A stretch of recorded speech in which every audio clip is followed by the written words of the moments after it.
आम्ही आमच्या जीवनाची वाटचाल करत असताना काही गोष्टींचं स्मरण ठेवायचं आहे, आठवण ठेवायची आहे. तर काही गोष्टी आम्हाला विसरता पण आल्या पाहिजेत, विसरायच्या पण आहेत, बरं का. आता त्याच्यामध्ये कोणत्या गोष्टींचं स्मरण ठेवायचं आहे, कोणत्या गोष्टींची आठवण ठेवायची आहे आणि कोणत्या गोष्टी आम्हाला विसरायच्या आहेत, त्यांचा विसर पडला पाहिजे, याचं ज्ञान आम्हाला प्राप्त करून घ्यायचं आहे. याचं ज्ञान आम्हाला प्राप्त करून घ्यायचं आहे.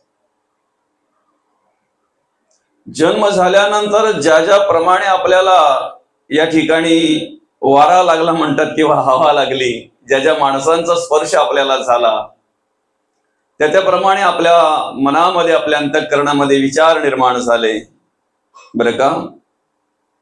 आणि मग त्याप्रमाणे आपण आपल्या जीवनाची वाटचाल करायला लागलो किंवा त्याप्रमाणे आपण या ठिकाणी कार्य करायला लागलो. काय आठवायचं आणि काय विसरायचं हे आपल्या विचाराप्रमाणे, आपल्या कर्माप्रमाणे आपण त्या ठिकाणी कार्य करायला लागलो, बरं का.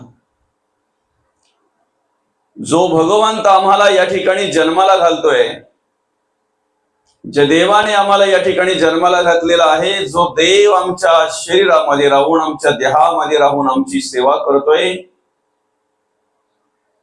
प्रत्येक कार्य करत असताना नखापासून केसापर्यंत जो प्रत्येक इंद्रियाला चेतना देतोय, तो चैतन्य ब्रह्म म्हणून आमच्या अंतःकरणामध्ये, आमच्या मनामध्ये, आमच्या शरीरामध्ये, आमच्या देहामध्ये कार्य करत असतो. नखापासून तर केसापर्यंत चेतना देणारं जे ब्रह्म आहे, जे तत्व आहे, जे सामर्थ्य आहे, त्याला चैतन्य ब्रह्म म्हणतात. चैतन्य ब्रह्म म्हणतात. या ठिकाणी कार्य करत असताना आम्ही आमच्या डोळ्याची पापणी जेवढ्या वेळात हालते, उघड झाप होते, तेवढ्या वेळामध्ये सुद्धा आम्ही काय करतोय याचा लेखाजोखा ठेवणारा, याचा साक्ष ठेवणारा तो साक्षी ब्रह्म म्हणून आमच्या देहामध्ये, आमच्या शरीरामध्ये कार्य करत असतो.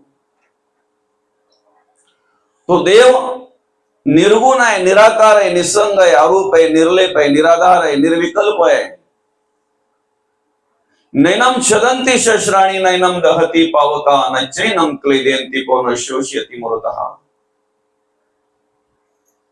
देहाला नाश आहे, देह जाणार आहे, देह जाईल जाईल यासी काळ वा खाईल. नाशिवंत देह जाणार सकळ आयुष्य खातो काळ सावधान. देह नाशिवंत आहे, जाणार आहे. देहाला सांभाळणारा शाश्वत आहे. आत्मा येतही नाही आणि जातही नाही. देव परब्रह्म ब्रह्म येतही नाही आणि जातही नाही. देहाला येणं जाणं आहे, शरीराला येणं जाणं आहे. आणि अशा प्रकारे जो देव आम्हाला सांभाळतोय, जो देव आम्हाला जन्माला घालतोय, जो देव आम्हाला सगळं काही कार्य करण्यासाठी सामर्थ्य देतोय, नखापासून केसापर्यंत जो चैतन्य ब्रह्म चेतना देत असते प्रत्येक इंद्रियाला, त्या देवाला आम्ही विसरू नये. त्या देवाची आम्ही सतत सतत आठवण ठेवली पाहिजे. त्या देवाचं आम्ही सतत सतत स्मरण ठेवलं पाहिजे. सतत स्मरण ठेवलं पाहिजे. मला सांगा, त्याची आठवण असते का बरं आपल्याला? देवाची आठवण असते का आठवण करून द्यावी लागते? देवाच्या कार्याची आठवण असते की आठवण करून द्यावी लागते? ज्याचं आम्हाला सतत स्मरण ठेवायला पाहिजे ना, ज्याचं आम्हाला सतत आठवण ठेवायला पाहिजे ना, त्याचा विसर पडतो, हे दुर्भाग्य आहे, बरं का. आणि जे आम्ही कार्यकारण कार्य करावं, कार्य झालं की विसरावं, बरं का. अशा काही गोष्टी आहेत की ते आम्हाला करायचे आहेत, आमच्या जीवनामध्ये आम्हाला प्राप्त झालेले आहेत, आमच्या वाट्याला ती कर्म आलेली आहेत, ती कर्म आम्हाला करायची आहेत, पण कर्म करून झाल्यानंतर विसरायचं आहे. त्याची आम्हाला आठवण राहते, सतत सतत स्मरण राहतंय, सतत सतत स्मरण राहत आहे. संत म्हणतात, जे माझं आहे ते विसरू नका, जे आपलं आहे ते विसरू नका, आणि जे आपलं याच्या आधीही नव्हतं, आता आहे, आपला भ्रम आहे, याच्या पुढे आपलं नसेल, त्याला विसरण्याचा प्रयत्न करा, बरं का. त्याला विसरण्याचा प्रयत्न करा. संसार विसरायचा आहे, संसारातल्या गोष्टी विसरायच्या आहेत, परमार्थ विसरायचा नाही, परमार्थातल्या गोष्टी विसरायच्या नाहीत. मला सांगा, आपल्याला सतत स्मरण कसलं असतंय, परमार्थाचं की संसाराचं? आम्ही परमार्थात बसलेलो असताना सुद्धा, आम्ही प्रवचन श्रवण करत असताना सुद्धा संसार विसरत नाहीत. आम्ही तीर्थक्षेत्राला जात असताना सुद्धा, गेलेलो असताना सुद्धा संसार विसरत नाहीत. आम्ही देव कार्य करत असताना सुद्धा संसार विसरत नाहीत. ज्या गोष्टीचा आम्हाला विसर पडायला पाहिजे त्याचा विसर पडत नाही, त्याची आठवण राहते. जे आमचं नाही ते आमचं, आमचं माझं माझं, अशा प्रकारे एक विचार आमच्या अंतःकरणामध्ये निर्माण होत असतो. आणि जे आमचं हक्काचं आहे, परमार्थ, भक्ती, देव कार्य, धर्म कार्य हक्काचं आहे, पण आम्हाला विसर पडतोय त्याचा, त्याची आठवण करून द्यावी लागते. बरं का? जीवनाचं सूत्र माऊली अशा प्रकारे आहे की तुम्ही आयुष्यामध्ये जी कर्म करताय, ज्याची तुम्हाला आवड निर्माण होत असते, जे तुमच्या आवडीचा विषय असतो ना, तोच तुम्हाला शेवटच्या वेळेला आठवतो. बरं का? तेवी जितेनी अवसरे, जे आवडोनी जीवी उरे, ते मरणाची मेरे फार हो लागे. शेवटच्या वेळेला आठवत आहे. मरणी जया जे आठवे, तो त्याची गती ते पावे. जे आम्हाला शेवटच्या वेळेला आठवतंय, मरणोत्तर आम्ही त्यालाच प्राप्त होत असतो. म्हणून आम्ही अखंड भगवंताचं स्मरण करायचंय. म्हणून सदा स्मरावे मातेची तुवा. म्हणून अखंड आम्ही देवाचं नामस्मरण करायचंय, देवाचं स्मरण करायचंय. असो, ज्या निमित्तानं आपण या ठिकाणी ही प्रवचन सेवा आयोजित केलेली आहे, या पालघर जिल्ह्यातील हा वाडा तालुका आणि वाडा तालुक्यातील हे चांबळे गाव, मांझेपाडा, या गावातील हे मांझे परिवार आणि मांझे परिवाराचे पिता श्री कैलासवासी सखाराम कुशाबा मांझे, बाबांना रविवार दिनांक 17/5/2024 रोजी देवाज्ञा झाली. त्यांचं वृद्धापक काळाने निधन झालं आणि त्यांच्या उत्तर कार्यांच्या निमित्तानं आज आपण या ठिकाणी ही प्रवचन सेवा आयोजित केलेली आहे. बाबांच्या पाश्चात बाबांच्या मुली असतील, अर्थात अंजली शांताराम पाटील, कांचन कचरू पाटील, शैलेजा शेखर पाटील, अश्विनी अशोक पाटील आणि चारुशिला चंद्रकांत पाटील, बाबांच्या मुली. त्याचप्रमाणे बाबांची बहीण मंजुला लक्ष्मण पाटील. बाबांची नातवंड आहेत, अनेक नाती आहेत. त्याच्यामध्ये विशेष करून संतोष दादा असतील, सागर दादा असतील, शरद दादा असतील, युवराज दादा असतील. त्याचप्रमाणे कविताताई, सविताताई, योगिताताई, योजनाताई, रेणाताई, काजलताई, रूपालीताई, प्रतीक्षाताई, कोमलताई, नीलमताई, सायलीताई आणि कल्याणीताई. संपूर्ण हा मांझे परिवार, पाटील परिवार, आप्तेष्ट, मित्र परिवार आणि ग्रामस्थ मंडळी. 16/7/2022 रोजी या मांझे परिवाराचं मातृक्षेत्र हलपलं. अर्थात कैलासवासी कमलावती सखाराम मांझे आई साहेबांचं जाणं झालं. या ठिकाणी बाबांनी अतिशय चांगल्या प्रकारे कार्य केलं. आपल्या मुलींचं संगोपन केलं, आपल्या मुलींना सांभाळलं, अतिशय चांगल्या प्रकारे संस्कार त्यांच्यावर केले, अतिशय चांगल्या प्रकारे त्यांना मार्गदर्शन केलं. आणि वयाच्या साधारणतः 85व्या वर्षी बाबांनी तुमचा आमचा निरोप घेतला. वृद्धापकाळाने बाबांचं निधन झालं. बरं का? खर तर या ठिकाणी जावं प्रत्येकाला लागणार आहे, शेवट प्रत्येकाला आहे, कोणी राहायला आलेला नाही. बरं का? जन्माला येताना जन्म झाल्याबरोबर आपल्या बरोबर आपला जवळचा मित्र जर कोणी असेल तर तो म्हणजेच मृत्यू. काही वेळेला एखाद्याच्या मनासारखं जर नाही झालं तर मित्र पण शत्रू होतात. बरं का? मित्र पण बाजूला होतात जर मनासारखं झालं नाही तर.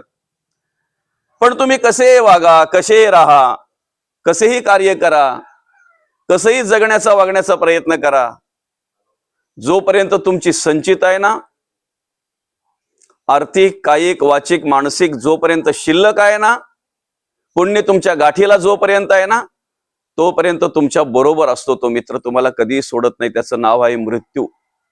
त्याचं नाव आहे मृत्यू. आणि मग तो येण्याच्या आधी, शेवट होण्याच्या आधी आयुष्याला फुल स्टॉप मिळण्याच्या आधी आम्हाला बरंच काही करायचंय. आम्हाला बरंच काही करायचंय बरं का. खरं तर आमच्या आयुष्याचं नियोजन आम्हाला करता आलं पाहिजे. आमच्या जीवनाचं नियोजन आम्हाला करता आलं पाहिजे. ते नियोजन आम्हाला करायचं आहे. ज्याला ते नियोजन जमलं ना माऊली, त्याचं आयुष्य सार्थक झालं, त्याचं जीवन सार्थक झालं. ज्याला आपल्या जीवनाचं नियोजनच करता आलं नाही, आयुष्याचं नियोजनच करता आलं नाही बरं का, जसा जन्माला येतो ना वासने संगे, तसा वासने संगेच मृत्यू होत असतो. जन्म कसा झालाय माऊली आपला? वासने संगे जन्म झालेला आहे. वासने संगे जन्म घेणे लागे, जन्म घेणे लागे वासनेच्या संगे. वासनेच्या संगे जन्म झालेला आहे. वासना घेऊनच जर या ठिकाणी कार्य केलं, नको त्या विचारानेच जर या ठिकाणी कार्य केलं, आयुष्याचं नियोजनच जर करता आलं नाही, जीवनाचं नियोजन जर करता आलं नाही, तर मृत्यू सुद्धा वासनेच्याच संगेने होतो. वासनेतच मृत्यू होतो. आणि मग सांगितलेले जसा मृत्यूच्या वेळी आमची अवस्था असते ना, ज्या पद्धतीने आम्ही मृत्यूच्या वेळी असतो ना, त्या पद्धतीने मरणोत्तर आम्हाला ती क्रिया घडत असते किंवा ती गती प्राप्त होत असते. मरणोत्तर ती गती प्राप्त होत असते. बरं, आता सगळ्यात महत्वाचा विषय असा आहे की आपला जन्म झाला याच्यावर सगळ्यांचा विश्वास आहे. बरोबर आहे की नाही? आपला जन्म झालाय याच्यावर सगळ्यांचा विश्वास आहे. आपल्याला मृत्यू आहे याच्यावर विश्वास आहे का बरं? आपल्याला जावंच लागणार आहे याची आठवण असते का आपल्याला? जन्मतारीख सर्वांना माहिती आहे, खरी किंवा खोटी. त्याशिवाय तर आधार कार्ड आपला तयार झाला नाही ना माऊली, नाही का? जन्मतारीख सर्वांना माहिती आहे, मृत्यूची तारीख कोणाला माहिती नाहीये, कोणालाच माहिती नाही. खरी काय खोटी पण नाही बरं का. आणि मग जाण्याच्या आधी आम्हाला काय करायचं आहे? जसं आम्ही जगण्याचं नियोजन करतोय ना, जगण्यासाठी नियोजन करतोय ना, तसं आम्हाला मृत्यूचंही नियोजन करता आलं पाहिजे. आमच्या जीवनाचं नियोजन करता आलं पाहिजे, आमच्या आयुष्याचं नियोजन करता आलं पाहिजे. अतिशय सोपं उदाहरण आहे बघा, अतिशय सोपं उदाहरण आहे बघा.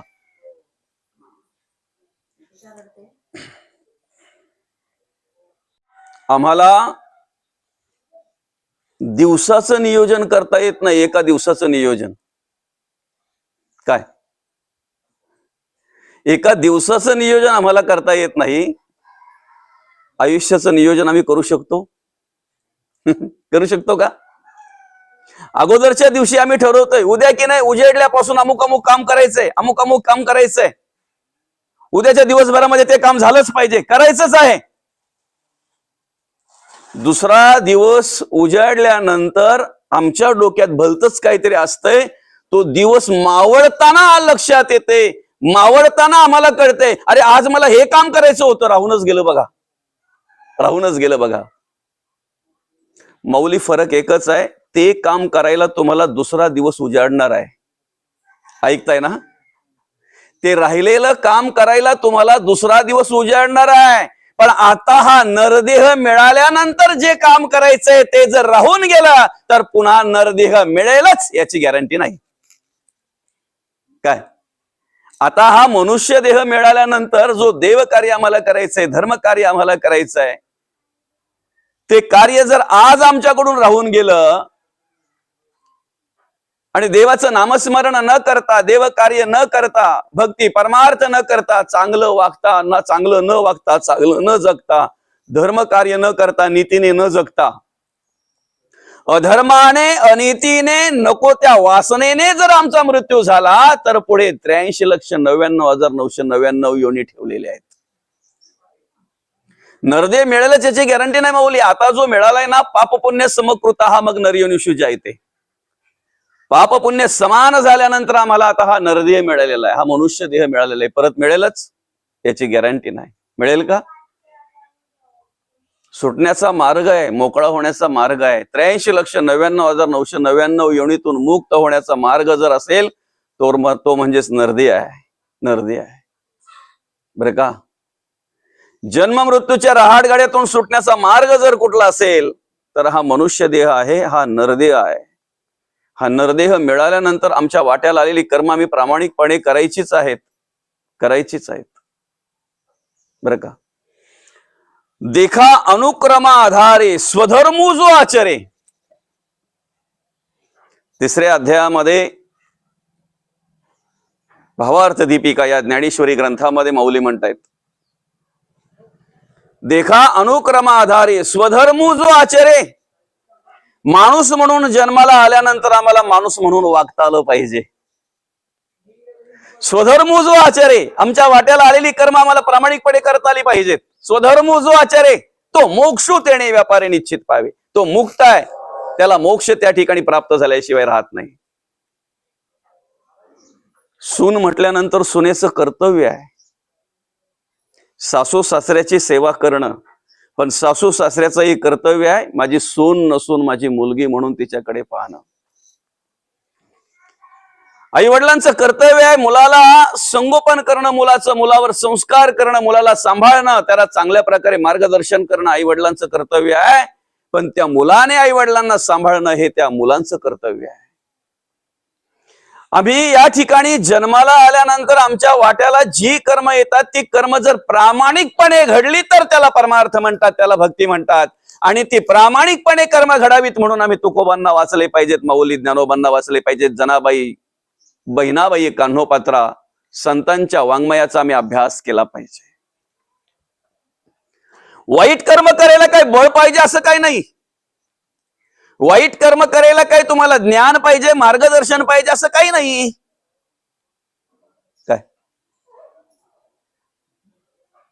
हिंदवी स्वराज्य संस्थापक राजेशिव छत्रपतींसारखा मुलगा जर जन्माला घालायचा असेल तर त्यासाठी ते संस्कार करावे लागतात, मार्गदर्शन करावं लागतंय, ती शिकवण द्यावी लागते.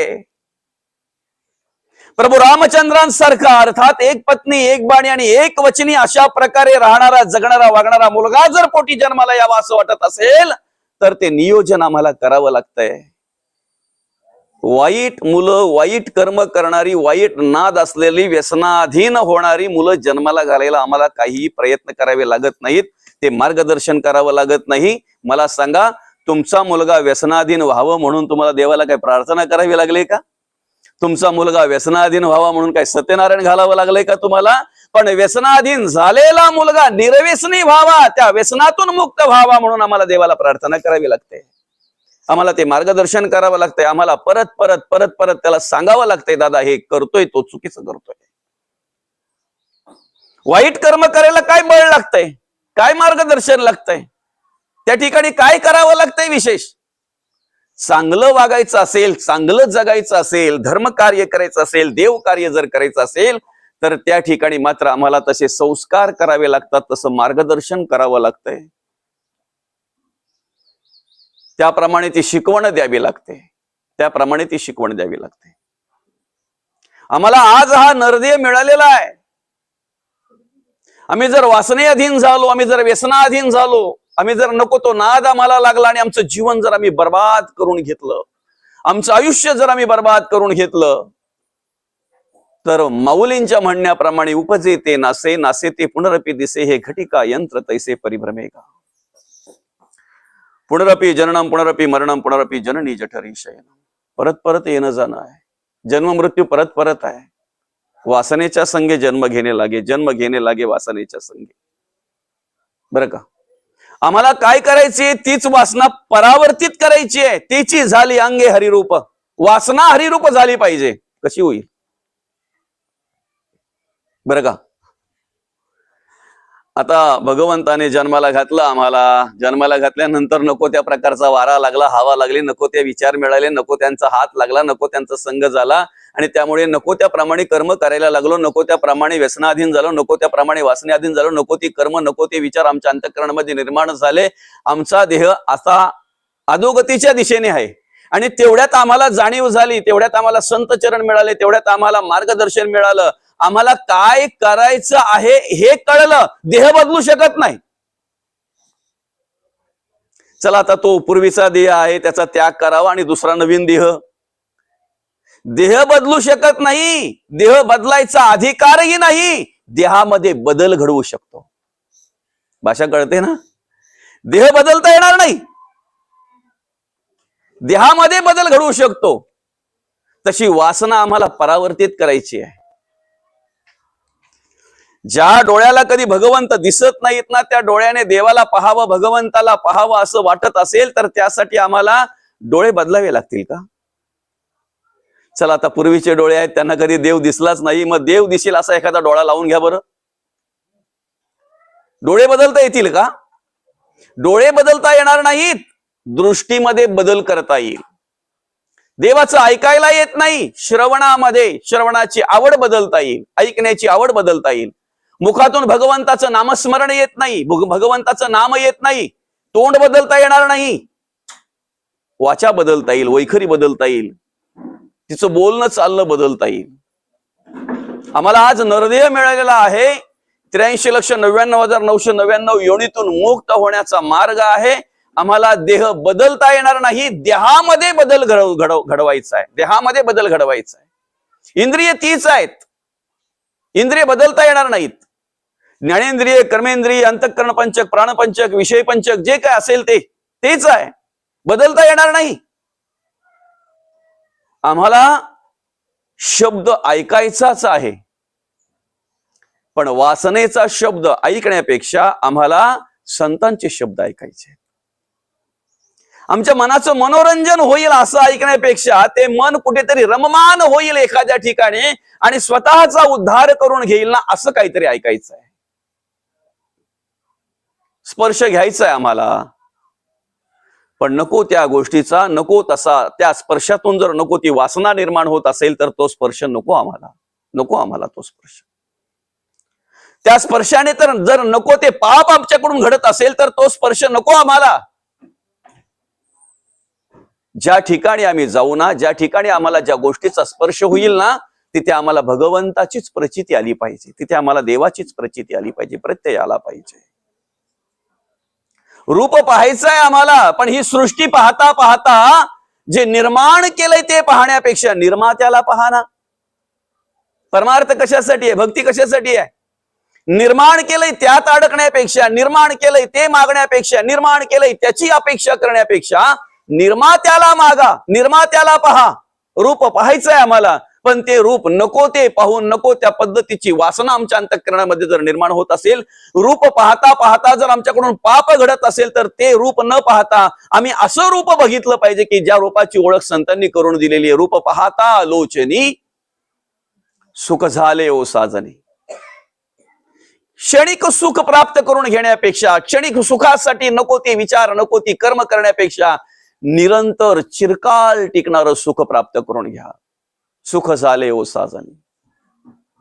ते रूप आम्हाला पाहता आलं पाहिजे, ते देवाचं रूप आम्हाला पाहता आलं पाहिजे, ते भगवंताचं रूप आम्हाला पाहता आलं पाहिजे, भगवंताचं रूप आम्हाला पाहता आलं पाहिजे. बरं का? गंध घ्यायचाय आम्हाला. सांगू का, दुर्गंध हा लांबूनच येत असतो. दुर्गंध घ्यायला काही प्रयत्न करावे लागत नाहीत. काय सुगंध जर घ्यायचा असेल तर त्या मोगऱ्याच्या वेलीजवळ जावं लागतंय, तो मोगऱ्याचं फूल आम्हाला हातात घ्यावं लागतंय, ते नाकाजवळ घेऊन आम्हाला प्रयत्न करावा लागतो. सुगंध घेण्यासाठी प्रयत्न करावा लागतो. विषय पंचक आहे ना, शब्द, स्पर्श, रूप, रस, गंध. बरं का? फक्त परावर्तित करायचंय, ते बदलता येणार नाही, त्यांच्यामध्ये बदल घडवायचा आहे. काय आता रसाचा विचार जर केला, रसाचा नाही हो का, रसाचा विचार जर केला तर मला सांगा, अनेक माणसं या ठिकाणी आपल्याला पाहायला मिळतात, अनेक प्रकारची माणसं या ठिकाणी आपल्याला पाहायला मिळतात. बरं का? आपल्या घरामध्ये सुद्धा अनेक माणसं आहेत, आपल्या घरामध्ये अनेक विचाराची आहेत, अनेक प्रकारची आहेत. काही घरामध्ये आले ना की फक्त भूक लागली असेल ना, जेवायला वाढ एवढा आवाज देतात. बरं का? जेवायला वाढ, जेवायला वाढा एवढा आवाज देतात. आणि जे समोर येईल त्याला दोन्ही हात जोडून काय वदनी कवळ घेता नाम घ्या श्रीहरीचे, सहज हवन होते नाम घेता फुकाचे, जीवन करी जीवितवान हे पूर्ण ब्रह्म, उदर भरण नो हे जाणीचे यज्ञ कर्म. यज्ञ कर्म म्हणून भगवंताने जो होम हवन जे लावलेलं आहे आतमध्ये, जठराग्नी जो प्रज्वलित आहे, त्याला तृप्त करण्यासाठी आहुती दिल्या जातात, अर्थात घास त्या ठिकाणी दिले जातात. बरं का? पण तिथेच बाजूलाच त्याच घरामध्ये अशी काही माणसं असतात की जेवायला वाढ नाही, आल्याबरोबर पहिले विचारतात भाजी काय केली सांग, भाजी काय केले, पहिला विचार असतो. मग शेवटी शेवटी घरातली त्रासतात, वैतागतात. ह्यांना ना भाजी विचारल्याशिवाय जेवणच जात नाही. दोन प्रकार आहेत बघा. कसे दोन प्रकार आहेत? काही खाण्यासाठी जेवतात, काही खाण्यासाठी जगतात, काही खाण्यासाठी जगतात, तर काही जगण्यासाठी खातात. आता आपण कुठल्या प्रकारात आहोत ते आपलं आपण शोधा. आम्ही कशाला सांगायला पाहिजे? काय आल्याबरोबर अगदी फक्त वाडा एवढा विचार करून आला, ताट दोन्ही हात जोडले, देवाचं स्मरण केलं, जी काही आहुती असेल ती दिली जठराग्नीला. याला म्हणतात जगण्यासाठी खाणं. काय काय म्हणतात त्याला? जगण्यासाठी खाणं. मला शरीराला गरज आहे ना, माझ्या शरीराला गरज आहे ना.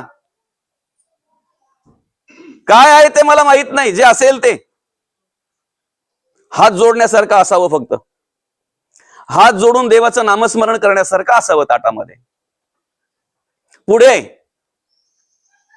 भाजी विचारल्याशिवाय जेवत नाही, आणि त्यात आवडीचं असेल तर ठीक, नसेल आवडीचं तर तेच ताट बाजूला भिरकवतोय. खाण्यासाठी जगणारी माणसं आहेत, खाण्यासाठी जगणारी माणसं आहेत. रस, मौली परमार्थ, भक्ती, देव